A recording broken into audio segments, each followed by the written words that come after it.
Oke, yuk kita bahas satu pertanyaan besar, pertanyaan yang benar-benar bisa mengubah cara kita ngelihat akhir Perang Dunia Kedua. Gimana jadinya kalau dua peristiwa paling menentukan di abad ke-20 itu nggak pernah terjadi? Ceritanya kan simple ya, dan kita semua udah tahu. Tanggal 6 dan 9 Agustus 1945, bom atom dijatuhin di Hiroshima dan Nagasaki. Beberapa hari kemudian, Kaisar Hirohito ngumumin Jepang menyerah. Perang selesai. Udah, gitu aja narasi yang kita baca di buku-buku sejarah. Tapi, apa iya ceritanya sesimpel itu? Gimana kalau narasi yang kelihatannya rapi itu sebetulnya terlalu menyederhanakan masalah? Gimana kalau pemicu sebenarnya Jepang menyerah itu bukan kilatan cahaya yang dahsyat itu, tapi sesuatu yang lain, sesuatu yang sering banget kelewat dari catatan sejarah. Nah, disinilah kita mulai kupas tuntas ceritanya.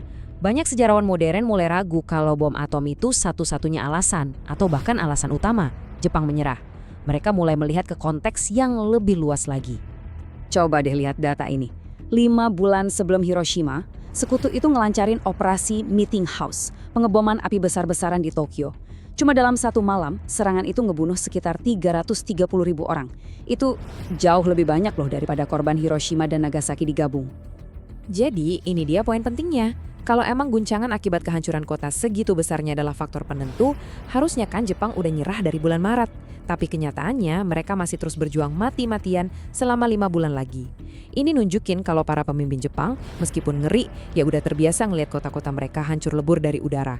Bom atom secara tragis bukan lagi kejutan dari sisi skala kehancurannya. Terus kalau bukan bom, apa dong? Banyak sejarawan nunjuk ke satu peristiwa yang terjadi persis di antara dua pengeboman atom. Sebuah pukulan strategis yang menghancurkan harapan terakhir Jepang. Coba kita lihat timelinenya. Pagi-pagi tanggal 9 Agustus, cuma beberapa jam sebelum bom kedua ngehantam Nagasaki, 1,6 juta tentara Soviet tiba-tiba nyerbu Manchuria yang waktu itu dikuasai Jepang. Ini bukan serangan biasa loh, ini benar-benar mengubah total peta strategis perang. Biar ngerti kenapa invasi ini begitu menghancurkan buat mereka, kita harus tahu dulu strategi Jepang saat itu. Mereka sadar, mereka nggak bisa menang secara militer. Satu-satunya harapan mereka ya cuma meyakinkan Uni Soviet, yang waktu itu masih netral di Pasifik, buat jadi penengah. Mereka berharap Moskow bisa bantu negosiasi, biar mereka dapat kesepakatan damai yang lebih baik, yang paling penting bisa mempertahankan sistem kekaisaran mereka. Dan invasi Soviet ini boom, hancur semua rencana mereka. Harapan buat mediasi langsung lenyap. Kutipan dari Perdana Menteri Suzuki ini nunjukin ketakutan mereka yang sesungguhnya. Bukan lagi soal bom Amerika, tapi ancaman invasi Soviet dan pendudukan komunis. Ancaman itu dianggap jauh lebih mengerikan. Kartu truf Karhanger mereka udah hilang. Nah, ini membawa kita ke pertanyaan inti. Kalau bom atau nggak dipakai, apa yang bakal terjadi?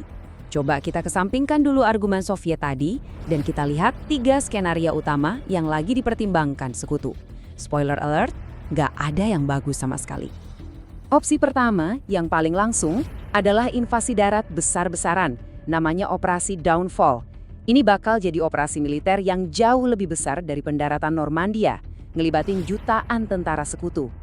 Dan proyeksi korbannya benar-benar mengerikan.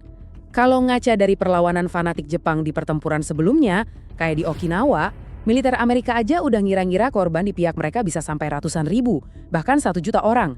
Di pihak Jepang, wah angkanya bakal jauh lebih tinggi lagi. Kenapa korbannya bisa segitu tinggi? Karena Jepang udah nyiapin strategi pertahanan Ketsugo atau operasi penentuan. Ini bukan cuma pertahanan militer biasa, ini rencana buat ngerahin seluruh rakyat. Jutaan warga sipil, dari perempuan sampai anak-anak, bakal dipaksa ikut perang sampai mati. Ini bakal jadi pertumpahan darah nasional dalam skala yang belum pernah ada sebelumnya. Oke, itu skenario pertama. Skenario kedua, pendekatannya lebih lambat tapi sama-sama mematikan. Terusin dan perketat blokade laut sambil ngebom kota-kota Jepang pakai bom biasa. Idenya simple, bikin Jepang kelaparan sampai mereka nyerah. Dampaknya buat warga sipil bakal luar biasa mengerikan. Bukan kematian cepat karena ledakan, tapi kematian pelan-pelan yang menyiksa karena kelaparan massal dan wabah penyakit. Perang bakal molor sampai tahun 1946, mengubah seluruh Jepang jadi neraka penderitaan yang berkepanjangan. Ada satu opsi lagi nih, lewat jalur diplomasi. Caranya dengan sedikit melonggarkan tuntutan penyerahan tanpa syarat dan nawarin satu hal yang paling Jepang inginkan, jaminan keamanan buat kaisar mereka yang dianggap sebagai sosok ilahi. Kedengerannya ini pilihan yang paling manusiawi kan? Masalahnya ini beresiko banget. Faksi garis keras di militer Jepang bisa aja ngelihat tawaran ini sebagai pengkhianatan dan malah nyoba ngelakuin kudeta biar perang lanjut terus sampai titik darah penghabisan. Kalau kudetanya berhasil, perang bisa jadi lebih kacau dan brutal lagi. Oke, jadi kalau kita jajarin opsinya, invasi darat artinya pertumbuhan darah yang gak kebayang. Blokade artinya penderitaan yang pelan dan meluas. Diplomasi artinya pertaruhan besar yang bisa jadi bumerang. Gak ada pilihan yang gampang, gak ada pilihan yang bersih. Dan disinilah kita sampai pada sebuah ironi sejarah yang paling kuat dan jujur aja paling bikin gak nyaman. Bahwa penggunaan bom atom dengan segala kengeriannya yang gak bisa dibantah, mungkin secara gak sengaja justru nyelamatin dunia dari sesuatu yang jauh lebih buruk. Konsep ini dikenal sebagai tabu nuklir.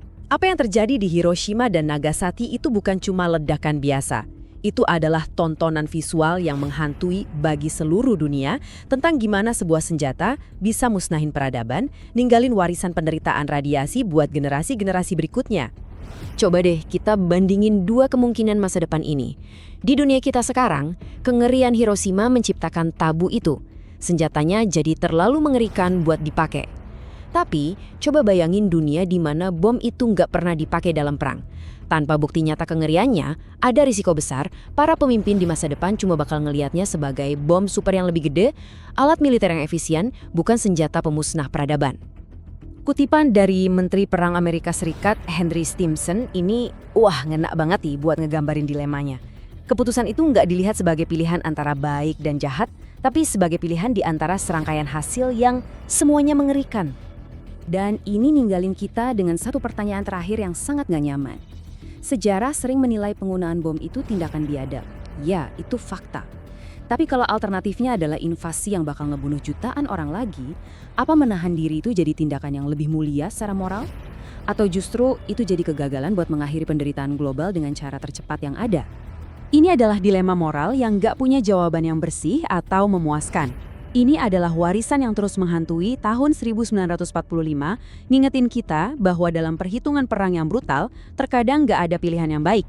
Yang ada cuma pilihan di antara berbagai tingkat kengerian.